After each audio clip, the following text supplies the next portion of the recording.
कमलतिलमकरन्दाय भक्तजनमानसनिवासाय श्रीराम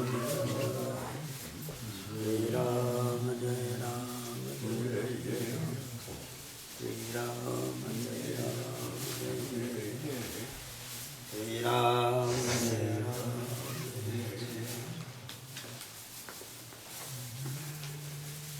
कृष्णाय वासुदेवाय हरये परमात्मने प्रणतक्लेशनाशाय गोविन्दाय नमो नमः। श्रीनाथादिगुरुत्रयं गणपतिं पीठत्रयं भैरवं सिद्धौघं वटुकत्रयं पतुयुगं दूतीक्रमं मण्डलं वीरान्द्वष्टचतुष्कषष्टिनवकं वीरावली पञ्चकम् श्रीमन्मालिनीमन्त्रराजसहितं वन्दे गुरोर्मण्डलं गुरुर्ब्रह्मा गुरुर्विष्णु गुरुर्देवो महेश्वरः गुरुर्साक्षात् परब्रह्म तस्मै श्रीगुरुवे नमः। सिन्दूरारुणविग्रहं त्रिनयनां माणिक्यमौलिस्फुरतु तारानायकशेखरां स्मितमुखी मापीनवक्षोरुहां पाणिभ्याम् अलिपूर्णरत्नचषकं रक्तोत्पलं बिभ्रतीम्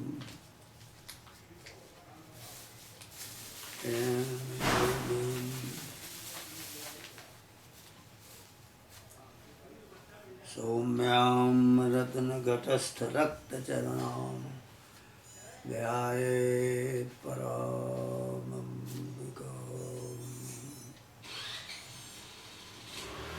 श्रुत्वा त्वष्टेरितं धातुः पुनः पप्रच्छ सादरम्। ये त्रिपुरा रहस्य का 57वां अध्याय है। इसमें श्री यंत्र के ऊपर कौन कौन देवता है उनका फिर विशद वर्णन किया जा रहा। श्रुत्वा त्वष्टेरितं धातुः पुनः पप्रच्छ सादरं पितामहसुतं चैतच्छ्रीचक्रं शक्तिमंडलम। विधाता ने जब उतनी बात पहले बतला दिया तो विश्वकर्मा ने फिर उनसे कहा कि पितामह, मैंने शक्तियों के मंडल श्री चक्र का वर्णन सुना।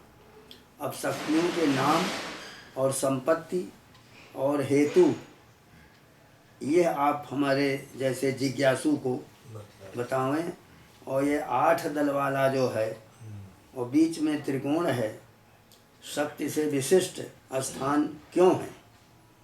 षोडशी वो महानित्या किसके साथ अभिन्न रूप से मिली? इस प्रकार विश्वकर्मा के पूछे जाने पर ब्रह्मा प्रसन्न होकर बोले, हे विश्वकर्ता, षोडशी सा महानित्या केन सा युज्यमागमतो एवं तुष्ट्वानुयुक्तो तो प्रीतः प्राह चतुर्मुखा। विश्वकर्ता शृणु महायुज्यं वेतन्निगूहितं महाश्रीति पुरेशान्या सृष्टास्त्रित्यास्तु षोडशो। ब्रह्मा जी कहते हैं कि हे विश्वकर्मन, तुमने प्रश्न बहुत अच्छा किया है। ये बड़ा गूढ़तम तत्व है, महागोपनीय है। क्यों गोपनीय है? कि इसमें इन पैरों से चल करके 10 कदम आगे है पाया नहीं जा सकता। इन हाथों को बहुत घुमा करके और उस शक्ति के स्वरूप को पाया नहीं जा सकता। इन आँखों से उसे देखा भी नहीं जा सकता, क्योंकि इतने देवता 33 करोड़ यही नहीं देख सके। सबको मूर्छा आ गई और मृतक होकर के गिर पड़े। तो ये बड़ा गूढ़तम गोपनीय विषय है। और शरीर को काट दी करके खोल डालिए, कहीं पर 8 दल कमल नहीं, कहीं पर 16 दल कमल नहीं है, कहीं पर त्रिकोण भी नहीं, कुछ मिलेगा नहीं। सर्जरी करने वाले ढूंढते हैं लेकिन उसी जगह पर वो विज्ञान विद्यमान है। वो मूलाधार चक्र वहीं पर है, और मूलाधार चक्र का अनुभव किया तब तो 4 दल कमल हैं और ये सब बतलाया। कहते हैं महात्रिपुरे सानी ने 16 नित्या बनाई। 16 जो नित्याएं हैं, कामेश्वरी, भगमालिनी, नित्य क्लिन्ने, भेरुंडे, वन्यवासिनी, महावज्रेश्वरी, शिवदूती, तुरते, कुल सुंदरी, नित्य, नीलपताके, विजये, सर्वमंगले, ज्वाला मालिनी, चित्रे, ये 16 हो गए। तो महात्रिपुर सुंदरी द्वारा अन्य शक्तियों की रचना की गई। उनके नाम उन सबको, सबकी पृथक अपनी क्रियाओं के द्वारा ही निरूपित है। जो वो महाशक्ति, महादेवी, महत्तरा, या सा शक्तिर्महादेवी त्रिपुराख्या महत्तरा, तस्या सदा विलसितम जगत एतच्चराचरम। कहते हैं वो त्रिपुरा नाम वाली महामाया भगवती, उसकी ही ये संपूर्ण चर और अचर जगत उसका विलास मात्र है। एक भ्रकुटी से थोड़ा सा ऐसे आँख खोल दिया तो बन गया। जैसे स्मृतम वेदाह, थोड़ा होंठ खुले नहीं 4 वेद निकल पड़े, आँख खुली नहीं ये त्रैलोक के भंडार सब बन गया, कान खुले नहीं तो वायु चलने लग गई। स्मितम अस्य सृष्टि ही सुप्तम तस्य च महाप्रलयः, उसने आंख बंद किया तो प्रलय हो गई। तो ये चराचर जगत जो है, जो दिखाई देता है, जो नहीं दिखाई देता, ये सब उसका विलास मात्र है, विलास करने के लिए, खेल करने के लिए है। ब्रह्मादि की मूर्तियों में ये महेश्वरी अपने अंश से स्थित होकर के, ब्रह्मा के अंदर ये महामाया स्थित होकर के और सृष्टि करा रही, जगत रूपी चक्र के सारे क्रियाकलाप का संचालन कर रही हैं। वो अखंड रसा आनंदमयी अम्बा माँ, चिति मात्र शरीर वाली, चेतना मात्र जिसका शरीर है, अपने स्वातंत्र की महिमा से अवभाषित होने वाली, ब्रह्मादि मूर्तिर्वंशेन संस्थिता सा महेश्वरी जगत चक्र क्रियाकांडम निर्वाहयति चिन्मयी। सा अखंडैक रसाप्यम्बा चितिमात्र शरीरिणी अनेकधापि भवति स्वास्वातंत्र्यावभासिनी। जैसे सहस्त्र किरणों के समूह गमनशील हंस रूपी गगनमणि, कौन? सूर्य, नानाविध प्रतिबिंबों में भासते हैं। 25 ठो घड़े रख दो, जिसमें देखो उसी में सूर्य का बिंब दिखाई देता है। जैसे समुद्र एक होकर भी अनेक रूपों में स्थित है और उसमें अनंत अनंत तरंग हैं, उनको गिना नहीं जा सकता। उन्हीं के झाग जो होते हैं तरंगों के, उससे फैन तैयार होता है। फैन बुदबुदा, बुल्ले उठते हैं, फेना उठता है, फैन ही काम में आता है। अनेक रस आते हैं। वैसे ही ये भगवती नाना रूपों में स्थित है। जैसे दर्पण एक ही हजारों प्रतिबिंबों के सहित है, वैसे ही परमा देवी भी भेद रूपा और अभेद रूपा है। उसकी अंश रूपा शक्तियाँ अणिमादि कही गई। तरंगोर में फेनमय एकोनेकात्मना तथा दर्पणः प्रतिबिंबानां सहस्रेण यथा स्थिता तथैसा परमा चापि भेदा भेदमयी स्थिता। शक्तयोऽनुसात्मिकास्तस्या अणिमाद्याः प्रकीर्तिताः तस्या स्वातंत्र्यवशता स्थूलाकार परिगृहा या शक्तिर्जत्क्रिया हेतुर्नाम तस्यास्तथा स्थितम्। एवं सृष्टा शक्तयस्ता महामाया विमोहिताः स्पर्धां चक्रु संस्थितिषु स्थाननाचोच्च भावताः। दृष्ट्वा तच्चक्तिचक्रेषु कस्मलं समुपस्थितं महादेव्याज्ञया प्राह महात्रिपुरसुन्दरी। शृणोद्धं मुनया शक्तया सर्वा मम वाक्यं हि साम्प्रतं। स्पर्धा क्रोधात्मना मत्रो स्थानं देवी समीपतः। दुर्लभं तत्तपो योगात् स्थानं विन्दत नान्यथा। इत्युक्तादौ स्वयं चक्रे तपः सुमहदद्भुतम्। कहते हैं यहाँ पर कि उस महामाया में स्वातंत्र है, स्वतंत्रता, इसके कारण अस्थूल रूप धारण होता है। और शक्ति जिस जिस क्रिया का कारण है उसका नाम भी उसी तरह है। इस प्रकार रची गई उन शक्तियों ने महामाया के प्रभाव से मोहित होकर नीचे ऊंचे भाव से अपने अपने स्थानों की प्राप्ति के लिए होड़ लगाई और उन शक्ति चक्रों में परस्पर विग्रह उपस्थित देख महादेवी की आज्ञा से त्रिपुर सुंदरी ने कहा, सुनोद्धम शक्तया सर्वा, हे शक्तियों तुम मेरा कथन सुनो। वाक्यम ही सांप्रतम स्पर्धा क्रोधात्मनाम अत्रो स्थानम देवी समीपतः। स्पर्धा ईर्षा करना और क्रोध करना, तुम देवियों के लिए यहाँ देवी के समीप स्थान दुर्लभ है, इसलिए अपनी तपस्या के द्वारा समुचित स्थान प्राप्त करो, अन्यथा नहीं। दृष्ट्वा तपस्यभिरतां महात्रिपुरसुंदरीं अन्या सर्वा अपि तपश्चक्रुर्नियतमानसाः। यह कहकर सबसे प्रथम उसी ने भली प्रकार, यानी जो पहले एक मूर्ति माँ से अलग प्रकट हुई थी वही मूर्ति ये सब प्रश्न कर रही, तो उसने फिर तपस्या किया, तप किया। महात्रिपुर सुंदरी को तपस्या में लीन देखकर सभी शक्तियां खूब मन लगाकर तप करने लग गईं। इस प्रकार वहाँ शक्तिगण के तप करते करते बहुत दीर्घ समय बीत गया। तब परा भगवती ने प्रसन्न हो कहा, पुत्रियों मैं तुम्हारी तपस्या से संतुष्ट हूँ, तुम्हें अपने योग्य स्थान देती हूँ। ये कहकर महात्रिपुर सुंदरी ने उनके लिए स्थान बताया।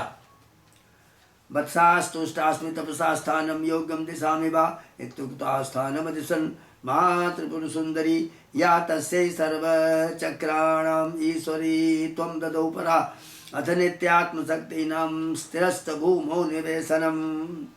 परा ने महात्रिपुर सुंदरी जो हैं सब चक्रों के ऊपर उनको स्वामिनी बनाया। अनंतर उस नित्य आत्मशक्तियों को त्रिकोण वाली भूमि पर 5 और पार्श्व में नित्या षोडशी ने सम्मुख स्थान देने पर इच्छानुसार अधिक नहीं माना। फिर उसने परम कठिन और तप किया।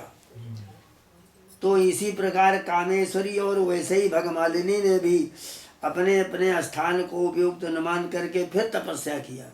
इस प्रकार शक्ति मंडल की इन देवियों द्वारा पूजन करने पर एकाकिनीं स्वामपश्यन्न तत् सम्यगमन्यताः तावद् विज्ञायाभिमतं महात्रिपुर सुंदरी त्रिपुरांगाजुदेभ्यश्च 10 शक्तिर्विसर्जयतो ता विसृष्टा स्थिते स्थानं महात्रिपुर सुंदरीम्।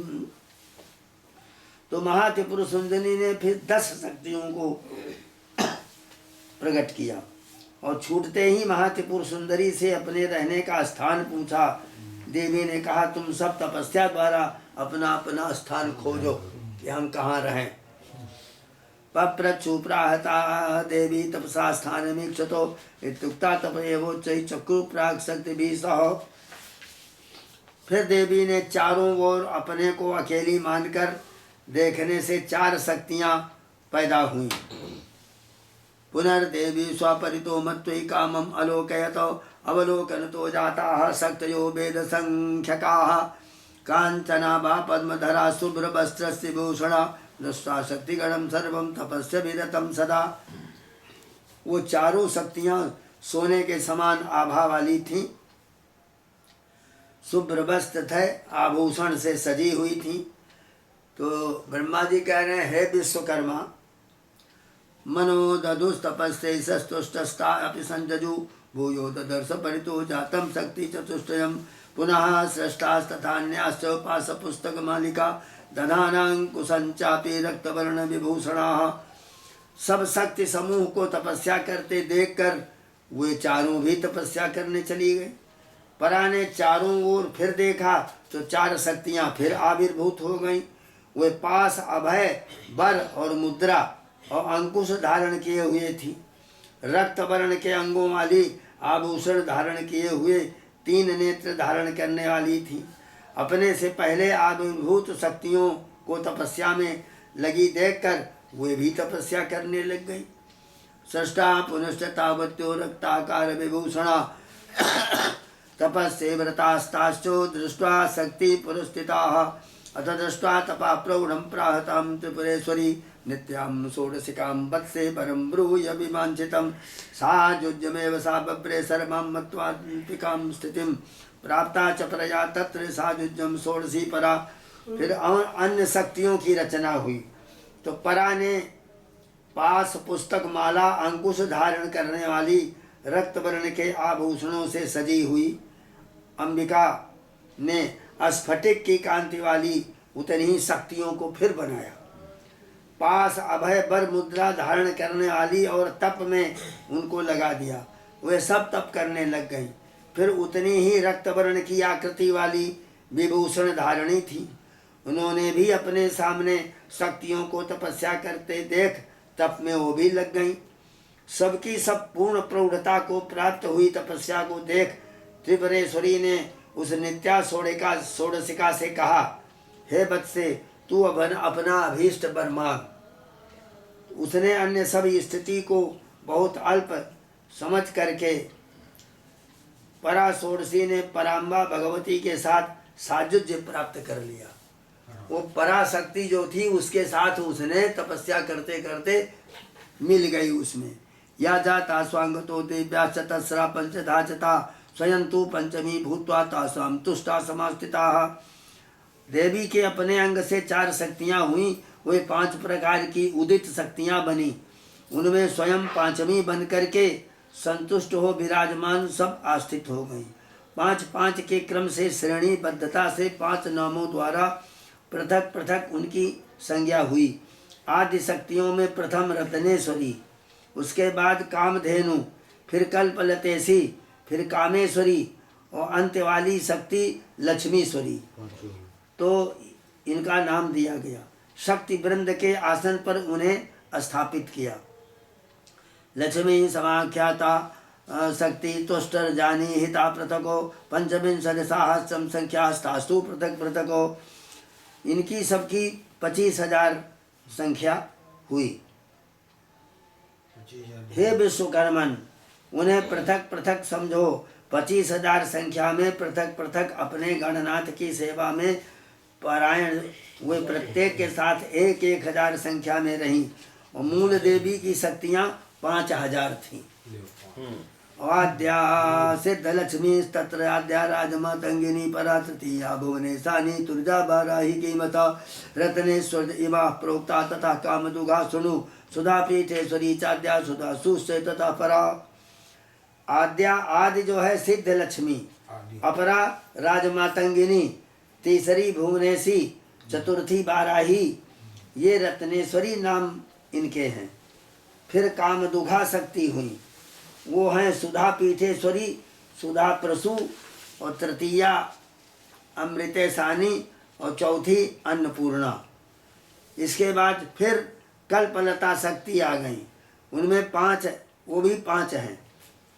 वो पारिजातेश्वरी, कुमारी, पंचबाणेश्वरी, ज्योति, निष्कल सांभवी, फिर परा अजपा, फिर मातृका, ये कोशेश्वरी शक्तियाँ हुई। पश्चात लक्ष्मीश्वरी शक्तियों की गणना सुनो। लक्ष्मी, महालक्ष्मी और त्रिशक्ति और आदिभूत, साम्राज्य लक्ष्मी और रमा, ये 5 हुई। तो 5, 5, 5, इसको पंचपंचिका कहते हैं श्री यंत्र के पूजन में।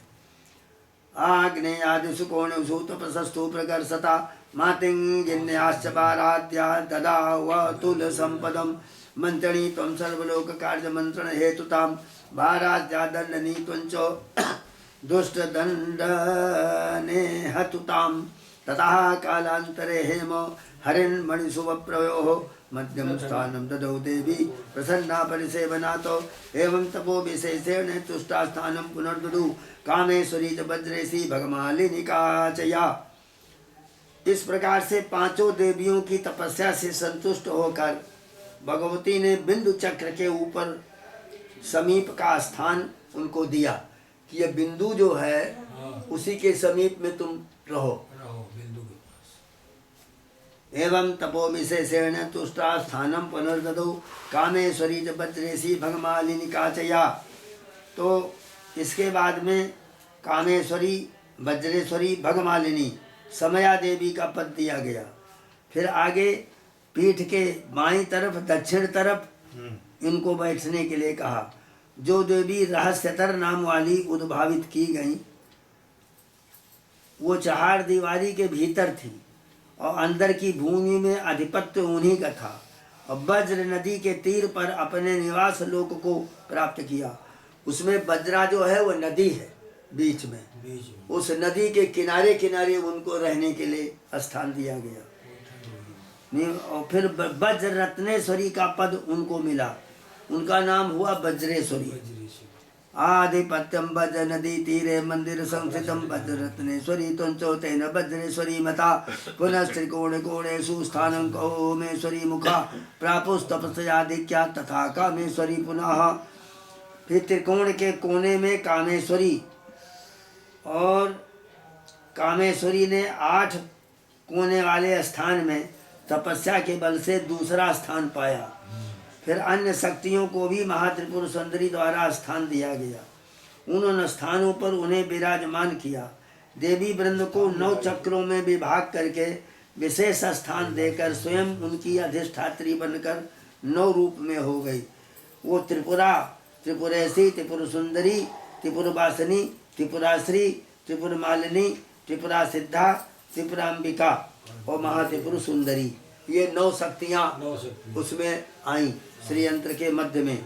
मूल देव्याभिमुख्येन संस्थिता सर्वशक्तया तथा ब्रह्मादिभिर्दृष्ट्वा सर्वं शक्ति गणावृतं मत्वा न तत्सम्यगिति कामेशा प्रार्थितो भवतो कामेश भगवन् देवो त्वमपि सृज त्वां सताः।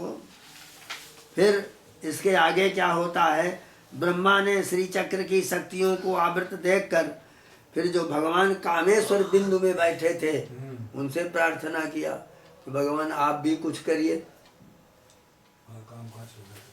तो कामेश्वर देव ने अपने अंश से, शक्ति के अंश से, दोनों के समान अंश से 4 मित्रीस, षष्टीस, उड्डीस और चरिया नामक देवगणों की रचना किया। षष्टीस, उड्डीस, चरिया नाम ये स्फटिक के समान आभा वाले पुस्तक अभय, बर और ज्ञान मुद्राधारी, अपने शरीर पर श्वेत वस्त्र धारण किए, 3 नेत्र वाले, रक्त वर्ण की शक्तियों सहित सभी पद्मासन से समान रूप से आसीन, प्रसन्न मुद्रा धारण किए, नेत्रों में प्रसन्नता के भाव दिखलाते हुए संपन्न थे। कामेश ने उन शक्ति मंत्रों के गुरुजनों को शांत शरीरधारी बनाया। उन्हें कामेश्वर ने कहा कि तुम अलग अलग विद्या के गुरुओं को रचो, तुम अलग अलग जितनी विद्याएं हैं उनके गुरुओं को तुम रचो। अब इसी जगह से सब सारा मंत्र शास्त्र पैदा हो रहा है। बड़ा गंभीर विषय है, बोले चले जा रहे हैं लेकिन गंभीर विषय, एक एक को समझाना पड़ता है यंत्र को सामने रख करके। तो अथाद्यास्तत दिव्याख्यान सिद्धाख्याना परस्तथा तृतीयो मानवाख्यांस्तु गणना सृजत क्रमतो मुनिवेदनाग संख्यान सर्वा विद्या गुरुरतो नाथान नवासु सृजतुर यः कालमूर्तिन् महाप्रभान् गुरुमंडल में बंतु सृष्टि उग्रत परंतरं तपः तप्त्वा प्राप स्थानमपि त्वरिता पृष्ठभाग के तत्र त्रिपंक्ति रूपेण मंदिराणि क्रमेण तु दिव्य सिद्ध मानवो गुरूणां संस्थितानि हि तत्र स्थानं प्राप्नुवन्ति त्रिपुरां परमेश्वरीं पूर्णोपासन योगेनोपास्य शास्त्रोक्त मार्गतः गुरुभिर्बोधिता पश्चात् प्रदान्ते परमं पदम् इदते प्रश्नमाख्यातं रहस्यं परमं महतो। तो जब कामेश भगवान जो बिंदु में बैठे थे, ब्रह्मा ने उनसे कहा कि आप भी कुछ सृष्टि करके बताइए।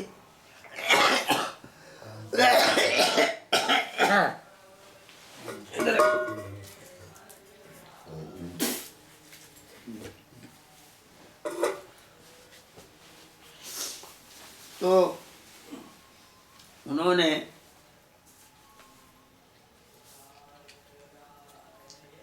दिव्य नाम वाले, सिद्ध नाम वाले और तीसरे मानव, 3 तरह के गुरुओं की रचना किया। कि इसको बताने वाले आखिर होंगे तो कौन होंगे। तो उसी यंत्र में ये 3 गुरु बैठे हुए हैं, दिव्य होगा, सिद्ध होगा, मानव होगा। तो मानव गुरु तो यहीं पर हैं। इन मानव को जोड़ने के लिए सिद्ध गुरु चाहिए, और सिद्ध गुरु से फिर दिव्य गुरु को जब जोड़ोगे तब ब्रह्मांड कटाह भर में आपका शासन, आपका अस्तित्व हो जाएगा। 7, 4, 9 संख्या वाले सर्व विद्या गुरु नवनाथ हैं। कालमूर्ति महाप्रभा संपन्न उन्हें चतुर्थ ईश ने रचा। इस प्रकार गुरुमंडल की रचना हुई। आगे त्वरिता ने भी उग्रतर तपस्या करके अपने पृष्ठभाग में स्थान प्राप्त किया। वहाँ 3 पंक्तियों में दिव्य गुरु, सिद्ध गुरु, मानवोघ गुरुओं के मंदिर स्थित हैं इसी श्री चक्र में। वहाँ पूर्ण उपासना के संयोग से शास्त्रों में प्रतिपादित विधि के अनुसार त्रिपुरा परमेश्वरी की आराधना करके साधक गण उस आत्यंतिक अविनश्वर पद को प्राप्त करते हैं, जो नाश होने वाला पद है, जो नाश होने वाला नहीं है, अविनश्वर। उस पद को इन्हीं की आराधना से प्राप्त किया जाता है। इस प्रक्रिया में आचार्य गुरुगण के द्वारा भली प्रकार बोध पा करके साधक गण सबके बाद परम पद के अधिकारी होते हैं। इस प्रकार ये गूढ़तम रहस्य जो तुमने पूछा सो मैंने बतलाया है। दिव्यौघ श्रीमदाति इतिहासोत्तमे त्रिपुरा रहस्य महात्म खंडे ललिता महात्म्ये श्री चक्रे दिव्यौघादि देवता निरूपण नाम सप्तपञ्चाशत्तमोऽध्यायः। श्री कृष्ण गोविंद हरे मुरारे हे नाथ वासुदेव।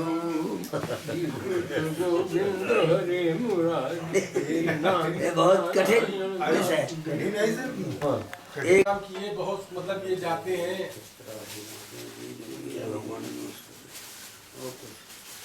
ऐसा ही है बस।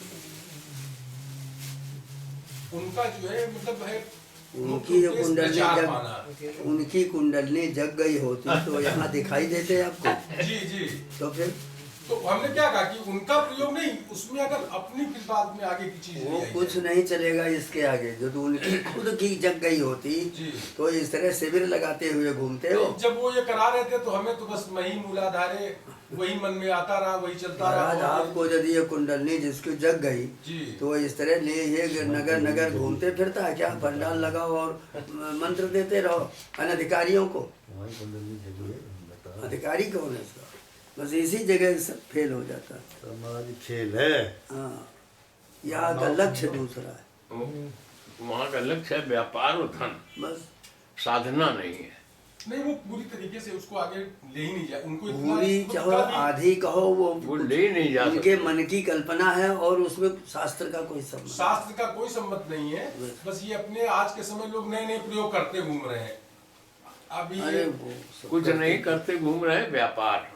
हाँ, व्यापार ही है और बस व्यापार तो ही है, कुछ नहीं है। खेल फावड़ा चलवाया जाए, खेल इतना काम की बात खेलो नहीं, मन की कृष्णाय वासुदेवाय हरदे परमात्मने प्रणतक्लेशनाशाय गोविन्दाय नमो नमः।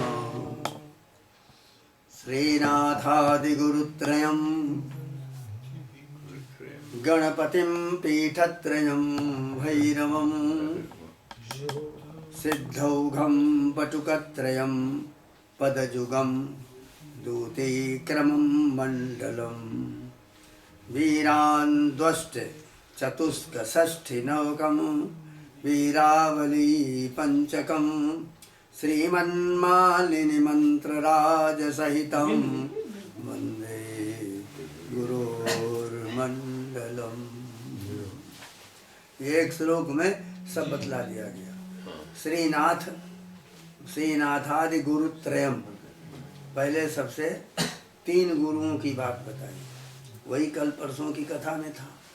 3 गुरु कौन थे? दिव्य सिद्ध मानव। तो दिव्य सिद्ध मानव से जब प्रकट हुए तो कहाँ से प्रकट हुए? उसकी भूमिका थी कि वो महामाया भगवती कहाँ से पैदा हुई? ललिता भवानी भगवती कहाँ से आई? तो जब बृहस्पति जी गुरु और ब्रह्मा विष्णु और शंकर जी 3 हवन करने वाले और ये मंत्र पढ़ रहे हैं और एक 40 कोस का हवन कुंड बनाया गया। भगवान विष्णु ने अपने चित्त से ईंधन पहुंचा दिया और बराबर ईंधन पहुंचता चला जा रहा है, धारा प्रवाह। शंकर जी ने तीनों नेत्रों से उसको जलाया, फिर डिलीट किया। आवाहन करके अग्निदेव का, ब्रह्म से अग्नि तत्व, ये अग्नि नहीं, ब्रह्म से सीधे सीधे चल करके आए। भूर्भुवः स्वः महाजनः तपः सत्यम, सत्य लोक से चल करके वो ब्रह्म तत्व नीचे उतरा। महाजनः तपः, तो तप मिला, फिर जनः मिला, महा मिला, फिर स्वः भुवः भू, इतने लोग में उतर करके आया। तो उस अग्नि से, यही कथा है, ललिता अम्बा का जब विग्रह दिखलाई पड़ा तो ब्रह्मा और विस्फोट हुआ तो सब देवता तो मर गए, उसी समय धराशायी हो गए। इंद्र भी उनके साथ गिर गए, नहीं देख सके। ब्रह्मा विष्णु शंकर जी खड़े रहे और बृहस्पति जी। तब यह हुई कि अब आहुति दी जाए, तो वो महायाग हुआ मेरू पर्वत पर। तो महायाग में अग्नि और ये तो हो गया। अब उसी में वो ललिताम्बा प्रकट हुई, ललित रूप में, स्त्री वेश में। तो उनसे प्रार्थना की गई कि आप संसार के कल्याण के लिए पृथक रूप में, इसी रूप में जो आपका रूप है उसका दर्शन हम चाहते हैं। तो उन्होंने कहा हमारा दर्शन कोई नहीं कर सकता, नेत्र का विषय नहीं, सुनने के कान का विषय नहीं, मुख का विषय नहीं है, वो ब्रह्म है, वो निराकार है, निर्विकार है, निर्गुण है, ये सब बताया। और 3 गुणों की ही व्याख्या वेदों में है, वो निस्त्रय गुण है। निस्त्रय गुणो भवार्जुन, तुम वेद में सतोगुण रजोगुण तमोगुण की ही व्याख्या है, तुम इससे परे गुण रहित हो जाओ, ये भगवान यहाँ कह रहे हैं। तो वो तत्व जो है गुण रहित है। तो जब उससे वो प्रार्थना किया कि नहीं, हम सब लोग बारंबार स्तुति और प्रार्थना ये करते करते कितने वर्ष उसी पर्वत की श्रेणी में लग गए। तो फिर वो अग्नि जल रही है और वैसे ही आहुति पड़ रही हैं। तो फिर माँ ने कहा अच्छा हम प्रकट होती हैं, हमारे लिए आसन की कल्पना करो। आसन की कल्पना करने में ब्रह्मा जी विश्वकर्मा को आदेश देते हैं और जितने आसन बनाए गए सब भस्म हो गए उनके देखने से। तब फिर शंकर जी ने 20-20 हजार रूप अपने और विष्णु और ब्रह्मा के बनाए, और उनमें से एक ब्रह्मा, एक विष्णु, एक शिव, एक ईशान चुन करके 4 पाए बनाए गए। और फिर परम शिव जो हैं उनको लेटा दिया, उनकी नाभि से कमल निकला। तो कहा माँ अभी इसके ऊपर तो आप आ सकती हैं, बैठिए। माँ ने कहा हाँ हम आएंगे, बैठेंगे। तो माँ आकर के विराजमान हुई उस अग्नि से निकल करके, अग्नि तत्व से निकल करके, और उसी समय बैठते ही अपने रूप से एक रूप अलग पृथक कर दिया। एक रूप है जिसमें गुणों का प्रवाह नहीं है, और एक रूप दिया जो उत्पादक, पालक, प्रेरक, संहारक, जिसमें 4 शक्तियां हैं। तो उस रूप से बिंदु महान, वो बिंदु कितना ऊंचा है, 20 योजन, इतना बड़ा एक बिंदु। फिर उसका जो त्रिकोण है वो 20,000 योजन का है। फिर उससे नीचे का जो है वो 10,000 योजन के हैं। इस तरह का बड़ा विशाल श्रीयंत्र तैयार हुआ। तो उनमें से 4 शक्तियों को, पहले 3 श्रीनाथादि गुरुत्रयम, 3 गुरुओं को प्रकट किया, और वो गुरु तप करने लग गए। तप करते करते उनमें वो दिव्य चेतना आवे तो वो दूसरी शक्ति जो माँ की है उसने वो चेतना दिया, तो तीनों में शक्ति आ गई। तो गुरुत्रयम, तो उन्होंने गणेश की कामना किया। तो गणेश जी भी आ गए। पीठत्रयम, फिर उसमें से पीठ 3 हो गई, 3 प्रकार की पीठें हैं, उनका जन्म हुआ। फिर भैरव प्रकट हुए, उनसे कहा तब करो, तो उन्होंने 4 शक्तियों को प्रकट किया। फिर 4 से 5 को 5 शक्तियाँ प्रकट हो गई। वही पंचिका है, अपने यहाँ पूजा में पंचिका है उसमें। तो उनके नीचे फिर 8 शक्तियों को प्रकट किया। वो तप करने लग गई। तप करते करते उनको जब चेतना आ गई तो उन्होंने 5-5 हजार शक्ति बनाई, 8 पंचे 40,000 हो गई। इस तरह से संख्या बढ़ते बढ़ते वो सब योगिनी हो गई। योगिनी किसको कहते हैं? योग से जो प्रकट हुई, योग के द्वारा जिनका प्राकट्य हुआ वो योगिनी कहलाई। वो सब शक्तियाँ बैठ गईं। फिर 16 शक्तियाँ आ गईं और 16 के नाम कल दिए गए। और फिर 9 शक्तियों का भी नाम आया, कामेश्वरी, भगवालिनी, नित्यकलिन्ने, भैरुंडे, वन्यवासिनी, महावज्रेश्वरी, और उनका प्रभाव एक एक में क्या है ये भी वर्णन किया गया। आज वो श्रीपुर का पूरा वर्णन आगे कर रहे हैं। अब तक सहस्त्रों शक्तियाँ आ गई और उनको वो स्थान दिए गए श्रीयंत्र के अंदर। ये कहाँ बैठेंगी, ये कहाँ रहेंगी। 4 द्वारपाल की शक्तियाँ आ गई, दंडिनी, परा, श्यामा और त्रिपुर बाला, त्रिपुर सुंदरी। अथ भूयश्चतुर्वक्त्रं त्वष्टा पप्रच्छ सादरं जगद्विदे त्वां प्रक्षामि गुरुवस्तुघरूपिणाः कुतः समान संख्याका न भवं तन्ममेरय नाम तेषां च सर्वेषां अथाग्ने कुंडमीरितम्। ब्रह्मा को विश्वकर्मा ने फिर पूछा कि हे जगत के विधाता, मैं आपसे पूछ रहा हूँ कि ओघ रूपधारी गुरु जो 3 हैं वो क्या है। देखिए बड़ा गंभीर रहस्य है इसके अंदर। गुरुगण क्यों समान संख्या में नहीं हुए? वो दिव्य, सिद्ध और मानव ये 3 प्रकार के क्यों हुए? उनके नाम आगे अग्नि का कुंड आपने बताया, उसमें चिन्मय अग्नि का किसके द्वारा प्रादुर्भाव हुआ? चित्त से चिन्मयी, यानी चित्त के रूप, चिन्मयी, चेतनामयी। वो अग्नि जो थी चेतन थी, साक्षात ब्रह्म थी। वो कहाँ से प्रकट हुई? उस कुंड में आपने पराशक्ति को किस हेतु से स्त्री रूप में भावना करके प्रकट कराया? ये विश्वकर्मा ब्रह्मा से प्रश्न कर रहे हैं। आप उसका कारण समझावें। ये अद्भुत कथा को मैं बारंबार सुनता हुआ भी तृप्ति अनुभव नहीं कर रहा हूँ।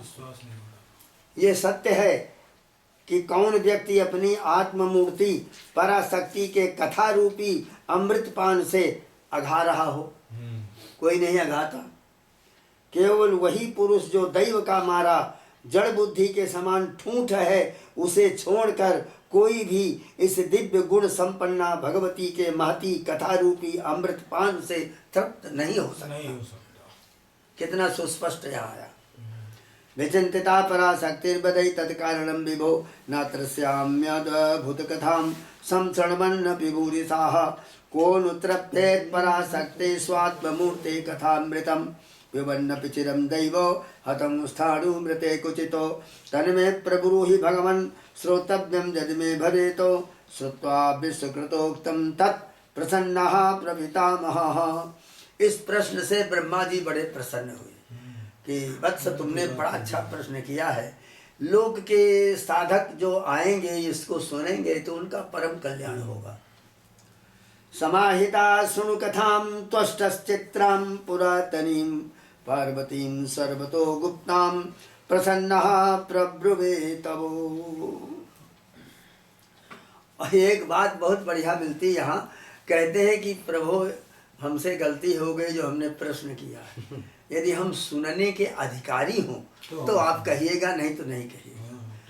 हमको ये सुनना है, लेकिन हम क्या सुनने के अधिकारी हैं ये आप जानते हैं। यदि ऐसा हो तो फिर हमको सुनाइए। तो वो कह रहे हैं, हे त्वष्टा, खूब सावधान होकर नाना चित्र विचित्र आख्यानों वाली पुरातन कथा को तुम सुनो। तुम्हारे जो प्रश्न हैं उनका उत्तर। ओघ रूपधारी 3 गुरु समान संख्या में क्यों नहीं हुए? अग्निकुंड आपने बताया, उसमें चिन्मय अग्नि का किसके द्वारा प्रादुर्भाव हुआ? कुंड में पराशक्ति को किस हेतु से स्त्री रूप में भावना करके ध्यान पूर्वक देखा गया? ये प्रश्न है। तो अब ब्रह्मा जी कह रहे हैं, सुनो, बड़ी सावधानी से सुनो। मित्रेशाद्यास्तुते सृष्टा राजराजेश्वरेण ते वाग विद्या गुरुवा सर्वे स्वच्छ संवित्ति रूपिणा।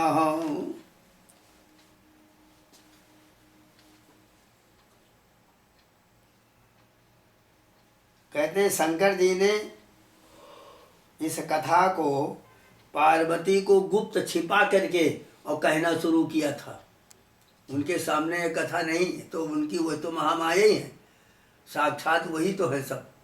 तो उनको उनसे छिपा करके ये विद्या को कहा, उसे मैं तुमको सुना रहा हूं।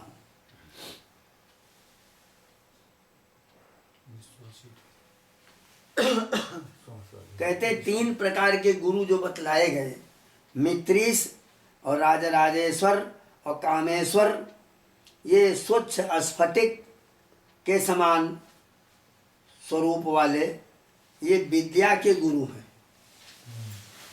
अब गुरु अलग अलग आ रहे हैं। ये विद्या गुरुवा पश्यन्ति मध्यमा चेति वैखरी च परा तथा चतुर्विधा शब्द मदी पराशक्तिर्विजृंभते। इस एक श्लोक के ऊपर कितने दिन बोलना पड़ा था हमें ध्यान नहीं है। इसी श्लोक में यही केवल एक श्लोक है। यही पश्यन्ति परा, पश्यन्ति मध्यमा वैखरी, 4 तरह की ये वाणी होती, यहाँ से प्रकट होती। कैसे प्रकट होती है? यह स्फोटवाद है। वेदांत में आता है स्फोटवाद, बड़ा धक्का दे करके जहाँ पर नीचे की वायु और ऊपर की प्राण वायु और अपान वायु दोनों का जिस जगह पर संगम है, यदि दोनों मिल जाएं तो मृत्यु हो जाती है उसी समय। तो दोनों को के बीच में यह वाणी प्रकट हुई। तो वही समझा रहे हैं कि पराशक्ति ही, वो महाशक्ति महात्रिपुर सुंदरी ही पश्यन्ती मध्यमा वैखरी और परारूप में 4 प्रकार की हो करके शब्दमयी विराजती, वही शब्द रूप में आगे आती। पहले वो शक्ति वहाँ जुड़ी, तो जुड़ते ही एक विस्फोट हुआ, तो विस्फोट हुआ तो वहीं से परा वाणी प्रकट हुई। तो परास्य शक्तिर्विविधैव श्रूयते स्वाभाविकी ज्ञान बल क्रिया चो। उस पराशक्ति जो है और वह परब्रह्म, ब्रह्म साक्षात, तो पराशक्ति जो है उससे वो विविध प्रकार की है, अनंत अनंत प्रकार की शक्तियां हैं उस परा में। वहां शब्द नहीं है, खाली परावाणी है, वो सुनाई नहीं पड़ती। तो वो वहां पर ध्वनि के रूप में प्रकट हुई। उसके बाद में पश्यन्ती वाणी हो गई, वहां से लेकर के नाभि कमल से और हृदय तक, उसका नाम पश्यन्ती। फिर कंठ से तक, हृदय से कंठ तक हो गई मध्यमा, और कंठ से और मुख से बाहर व्यक्त होने वाली वाणी जो है ये वैखरी है। और परारूप में 4 प्रकार की ही शब्दमयी वो वाणी विराजती है।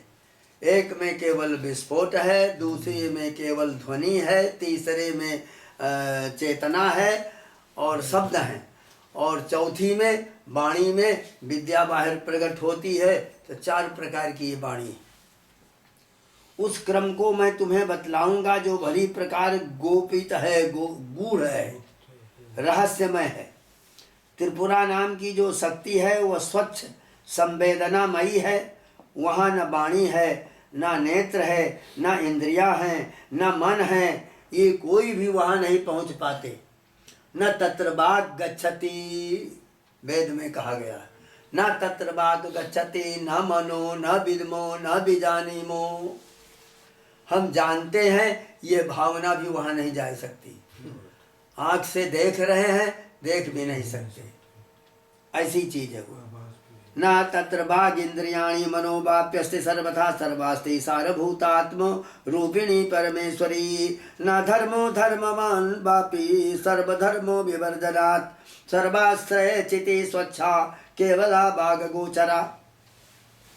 तस्य चैतन्यमात्मेति न ततो विद्यतेऽधिकं तदेव सर्वस्वातन्त्र्यो मतो माया स्वरूपिणी। अतर्क्या पर्यनुयोज्यो माहात्म्योमखिलाश्रयं स्वयं स्वात्मानममलं विकल्पयति भूरिशाः।